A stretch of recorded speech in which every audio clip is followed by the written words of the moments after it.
am working for a secretary who, first of all, reads all our memos and indeed reads books that we haven't given her and asks why we haven't read them, which is a little daunting, who absolutely embraces big ideas but insists that they be connected to results and not just theories, which is exactly where we ought to be as policy planners. And finally, you know how brilliant her head is. I'm here to tell you she's got just as warm a heart. This is the most family-friendly job I think I've ever had, and it makes a huge difference for those of us who are juggling work and families. So with that, let me turn to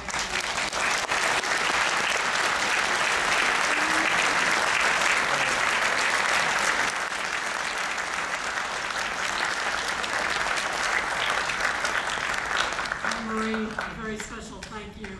And I think if the SP gig doesn't work out, we got a future in vaudeville.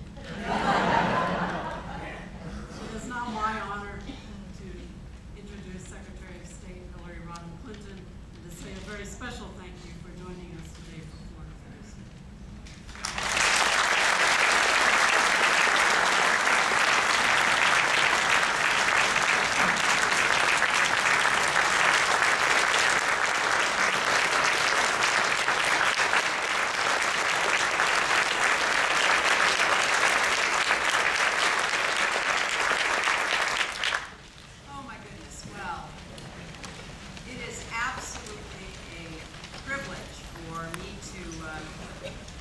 Join all of you today, and I'm delighted to see so many of you here for Foreign Affairs Day. You are among the small elite group of Americans who know the joys and challenges, the problems and potential of our work here in the State Department from the inside out, and we are absolutely delighted to see you back here. I also am pleased that Anne-Marie was able to talk with you for a while and answer questions. It's been a joy working with her, and some of you may know her work from her academic career and her deanship at the Woodrow Wilson School at Princeton, but her grasp of the kind of interconnected, networked world in which we are operating today has been immensely influential in how we are attempting to think through how we better influence others around the world, how we have to partner with not just governments, but so many other important entities. And of course, I thank Nancy Powell, who's doing an excellent job under very challenging circumstances, because we were almost too successful last year in fighting for an increase in the budget. We have a flood of new Foreign Service officers coming on board, and managing them, mentoring them, even selecting them and then assigning them has been quite an undertaking, and Nancy and Steve Browning and others are really leading the way for us.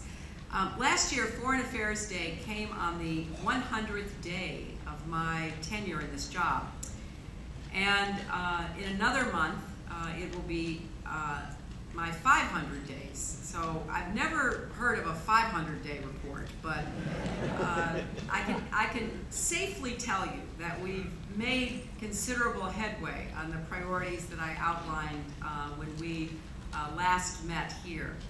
We are elevating development and diplomacy as core elements of our foreign policy alongside defense. We're doing so with strong support from Secretary Gates, Chairman of the Joint Chiefs, Mike Mullen, who have really become believers in the necessity for us to be activists in diplomacy and development, to try to prevent conflict, to try to ameliorate and resolve conflict, to try to go into post-conflict situations, to begin to help rebuild. We are strengthening our relations with our historic allies in Europe and Asia. We have engaged emerging partners such as India, Indonesia, Brazil. We've established constructive, albeit still challenging, relationships with both China and Russia. Our new START agreement with Russia is just one example of the concrete results we've achieved through these efforts. And of course, we're addressing the very tough security problems that we face in Afghanistan, Pakistan, still in Iraq. And the State Department and USAID are not on the margins in this work. We are, right in the middle. We are working hand in hand in very difficult settings without the kind of massive support that the military is able to provide for its troops. But it has proven to be a very rewarding relationship. We are advancing the Middle East peace process, tackling proliferation challenges from Iran and North Korea, and we're addressing the broader dangers posed by unsecured nuclear materials. We're dealing with global challenges like climate change and energy, advancing human rights and democracy on the terrain of the 21st century by pushing for internet freedom and looking for more ways to empower women. On development, our new initiatives are significant, but the biggest change in our approach may not be so much in what we are doing as in how we are doing it. We're approaching development with a very clear-eyed expectation about results.